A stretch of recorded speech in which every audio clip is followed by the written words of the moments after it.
there's a lot of conversation about the revolution, right? And all the other revolutions in the past. And we used to be afraid of cars and computers. I think we need to pause and really understand that these technologies different not only because it's amazing, but because it's very invasive.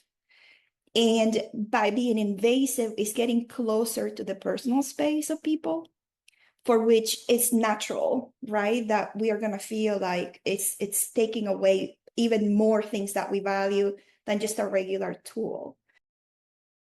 I'd love for these to be used more for good, where companies were like rewarded people, like if you don't log into email for a certain number of hours, or like where it was the opposite, where people got rewarded and AI was used in these types of ways. Like you didn't check your email for a certain number of hours, you didn't log into Microsoft Teams, you stepped away from the computer.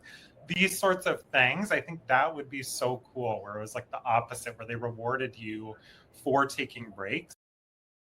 If it's a flawed organization with a lack of transparency, with a lack of safety, with a lack of people feeling supported, AI is not going to solve the problem. It might solve some problems, as Jessica said, but I think that's probably maybe going to be a good thing of AI is the cracks that will emerge. People will have to change manage those as well at the same time.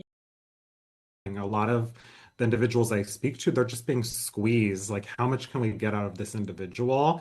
And how much can we push them to their limits until they're exhausted and burnt out after a year or two, and then let's go to the next person. I think that's something that's happened with AI. It's just like pushing people to their mental limits. AI is no longer a futuristic concept. It's already shaping how we hire, how we perform, how we're measured, and even how we interact with our colleagues.